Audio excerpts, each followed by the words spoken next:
নমস্কার বন্ধুরা, চলে এলাম আর একটি ভিডিওর সাথে। তো তোমরা কেমন আছো? আশা করি তোমরা সকলেই ভালো আছো। বড়দের অজস্র প্রণাম আর ছোটদের অনেক অনেক ভালোবাসা দিয়ে আমি আমার ব্লগটি শুরু করছি। তো যে যেখান থেকেই দেখছো আমার এই ব্লগটি বা ভিডিওটি, অবশ্যই যদি ভালো লেগে থাকে পাশে থেকো, লাইক, শেয়ার, কমেন্ট আর ফলো করে দিও বন্ধুরা। তো দেখো, সকাল সকাল আমি ঘুম থেকে উঠেই ওদিকে মা চা বসিয়ে দিয়েছে আর আমি এদিকে ব্রাশটা করে নিয়ে দুজনে মিলে চা খেতে বসবো।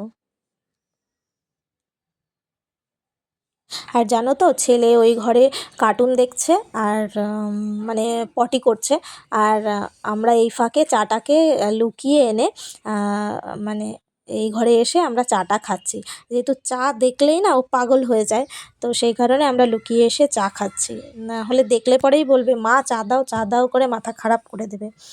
তো খারাপও লাগে, কিন্তু কী করব, ছোট বাচ্চা তো। আর ছোট্টবেলা থেকে যদি এরকম চায়ের নেশা হয়ে যায়, আর হয়েও গেছে, সত্যি কথা বলতে চায়ের নেশাটা না হয়েও গেছে, মানে না পেলেই হয়েছে। চুলের মুঠি ধরে টানাটানি করবে, মার নাইটি ধরে টানাটানি করবে, এইরকম অবস্থা। দেখো বন্ধুরা, মার আর আমার চা খাওয়া সকালের কমপ্লিট হয়ে গেছে। তো এদিকে কতগুলো জামা কাপড় মা আবার কেচে রেখেছিল। তো আর কি মাই যাচ্ছিল ওপরে ছাদে মেলতে, তা আমি বললাম যে না থাক, আমিই যাচ্ছি। যেহেতু মার সকালবেলা সমস্ত কাজ মানে ভোরবেলা উঠেই মার সব কাজ হয়ে যায়। তো এগুলো কিছু পড়েছিল, তো এটা ভুলে গেছিলো আর কি মা। তা মা বললো যে তাহলে দে আমি দিয়ে আসি। আমি না থাক, তোমাকে দিতে হবে না, তুমি তুমি তোমার কাজ করো, আমি যাচ্ছি ওপরে, আমি ছাদে গিয়ে মেলে দিয়ে আসছি, তাহলে একবারে আমি স্নান করে চলে আসবো।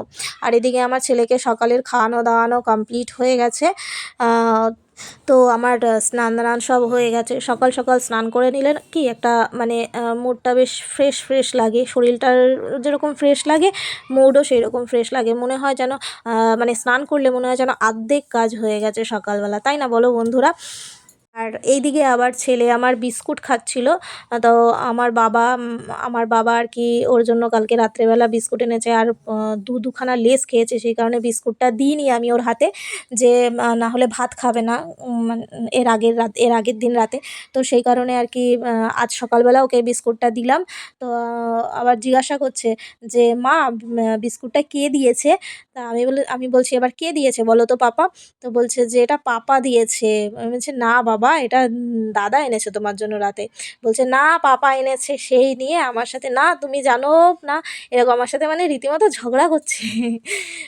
তো আর এইদিকে দেখো আমি চুল টুলগুলো আঁচড়ে নিচ্ছি। আর এইদিকে না আমার একটু ইচ্ছা হচ্ছে কি, যে একটু বোনের বাড়ি থেকে ঘুরে আসি। মানে অনেক দিন আবার যাই না, প্রায় 15-20 দিন, 15 দিন মতো হয়ে গেছে লাস্ট কবে গেছি। প্রায় তোমাদের সাথে মনে হয় ব্লগটা আমি শেয়ারও করেছিলাম হয়তো। এবার এইদিকে বোন আমাকে ফোন করেছিল কিছুক্ষণ আগে, বোন ফোন করে বলছে এদি আয় না। আমি বললাম তুই কী রে, এই তো কিছুদিন আগে গেলাম, আবার এখন যাব, পরে এক সময় যাব ওখানে, রং খেলার আগে আগে একদিন গিয়ে ঘুরে আসবো ওখানে, আমারও তো ইচ্ছা করে একটু যেতে। বলে এরকম রাগ করিস না বনু আমার। তো এই বলে ফোনটা রেখে দিলাম। আর এইদিকে দেখো আমি এখন পুজোতে বসে যাব। তো পুজোতে বসার জন্য আমি প্রদীপ টদীপগুলো ধরিয়ে নিচ্ছি, এদিকে ধূপকাঠি ধরিয়ে নেব, গপুকে স্নান করাবো, বাবা ভোলেনাথকে স্নান করাবো, হ্যাঁ প্রসাদ চড়াবো, তো আমার পুজো হয়ে যাবে। তো পুজো দিতে বসলেই না শুধু ভগবানের কাছে একটা কথাই বলি জানো তো, যে যেখানে থাকে যেমনভাবে থাকে সবাই যেন ভালো থাকে, সুস্থ থাকে, এটাই ভগবানের কাছে মানে আশা পাওয়া। আর কি চাইবো বলো? এই কথাটা বলার পেছনে জানো তো একটাই উদ্দেশ্য ছিল, যে আমার মা আজকে মানে ব্যাংকে যাচ্ছিল। তো ব্যাংকে যেতে গিয়ে না মায়ের একটা অ্যাক্সিডেন্ট হয়েছে। আজকালকার দিনে সত্যি কথা বলতে কি মানুষের নিঃশ্বাসের বিশ্বাস নেই। যে যেখানে থাকো যেমনভাবে থাকো হাসি খুশি থাকো। আর সবথেকে বড় কথা কি, এইটুকু তো জীবন, তাই না বল? যখন যেমন যেই পরিস্থিতিই আসুক না কেন, সেটাকে মানে মানিয়ে নিয়ে ভালোভাবে সুন্দর করে গুছিয়ে নিয়ে জীবনটাকে উপভোগ করতে হয়। হাসির সময় হাসি, কান্নার সময় কান্না। দেখো জীবনটা তো মানে সুখ দুঃখের, তাই না? তো সুখটাকে তুমি মেনে নিতে পারছো, দুঃখটাকে মেনে নিতে পারবে না, মানে এটা তো আর জীবন নয়। সুখও আসবে জীবনে, দুঃখও আসবে, তার মধ্যে থেকেও জীবনকে গুছিয়ে নিয়ে সামনের দিকে এগিয়ে নিয়ে চলতে হবে, তাই না? আর তো বড় মায়ের আশীর্বাদে আর আমাদের গপুর আশীর্বাদে হয়তো আমাদের মাথার উপরে বড় মা আর গপু ছিল বলে মার সত্যি অনেক বড় বিপদ থেকে আমার মা বেঁচেছে। সারা পা-টা ছুলে গেছে, হ্যাঁ, তো শরীর প্রচণ্ড খারাপ, মানে প্রায়, তো মনে হচ্ছে প্রায় রাতে জ্বর আসবে আসবে আর কি, এরকম অবস্থা। মানে ওপর থেকে সেরকম কিছু হয়নি, ছুলে টুলে গেছে, ভেতরে হয়তো চোট পেয়েছে, লাগছে, ব্যথা করছে, হাঁটতে পারছে না, কষ্ট হচ্ছে। তো চলো বন্ধুরা, যাই হোক, আমি পুজোটা সেরে ফেলি। হ্যাঁ, অনেক কিছু বকবক করে ফেললাম, অনেক জ্ঞান দিয়ে ফেললাম আর কি। তো তোমরা হয়তো ভাবছো যে বাবা কত জ্ঞান দিয়ে ফেললো, আসলে জ্ঞান নয়, এটাই বাস্তব। যাই হোক, যদি আমার এই কথার মধ্যে তোমাদের কোনো রকম খারাপ লেগে থাকে তাহলে আমাকে ক্ষমা করে দিও, আর যদি ভালো লেগে থাকে আমাকে অবশ্যই কমেন্টের মাধ্যমে জানিও। আর এই যে দেখতে পাচ্ছ আমার ছেলেটা এখন স্নান করাবো, ওকে স্নান করানো মানে ওকে ডাকছি যে বাবা আয় স্নান করাবো, না ও পাশের বাড়ি একজন এসছে ওর সাথেই খেলা করবে। আমি ঠিক আছে তাহলে খেলা কর, জলটুকু গরম হতে হতে যেইটুকু সময়। আর এইদিকে দেখো আমি আমার ছেলেকে স্নান করিয়ে দিয়েছি, স্নান করিয়ে দিয়ে এই আবার রান্নাঘরে চলে এসেছি, যেহেতু মায়ের শরীরটা ভালো না, তোমরা তো জানোই, তোমাদেরকে তো বললামই যে সমস্ত কিছু মা এই করবে, ওই মা পড়ে গেছিলো আর কি। তো সেই কারণে রান্নাবান্নাটা টোটালটাই আমাকে করতে হবে। আর এইদিকে দেখো রান্না হবে হচ্ছে গিয়ে তেলাপিয়া মাছ, এদিকে উচ্ছে আলু, মানে তেলাপিয়া মাছ বেগুন দিয়ে কষা কষা মতো করব। এদিকে উচ্ছে আলুটা ভাজবো, আর এদিকে অল্প একটু বাঁধাকপি আছে, তো ওই বাঁধাকপিটা করব। তো আর শরীরটা ভালো লাগছিল না বলে ভেবেছিলাম যে পরে চাটনি করব, কিন্তু কিন্তু আর ভালো লাগেনি, তাই আর করিনি।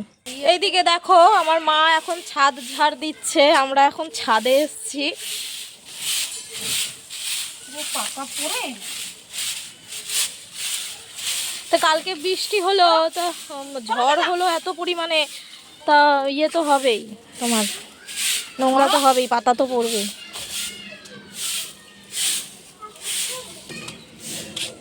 আর এই যে বাঁধাগুরু ছাড়া পেয়েছে এখন, ইয়া ইয়া ইয়া ইয়া ইয়া, গরম যা পড়ে গেছে বলো, আর রোদে আসা যাবে না, ছাদে আসা যাবে না, বিভৎস রোদ লাগছে গো। আমি নিচে যাই, তুমি ঝাড় দিয়ে আসো। বাবা চল, বাবা চলো, এ মা, ছি ছি ছি ছি ছি, আর হাত ধুবি বাবা, চল নিচে চল। আর এইদিকে দেখো ছেলের মাছের ঝোল হয়ে গেছে, আমি এখন নামিয়ে দেবো। ওর মাছের ঝোলে বেশি কিছু দিইনি, শুধু আলু দিয়ে জিরে ফোড়ন দিয়ে আর একটু আদা ওই মেশিনে কুচিয়ে দিয়েছি।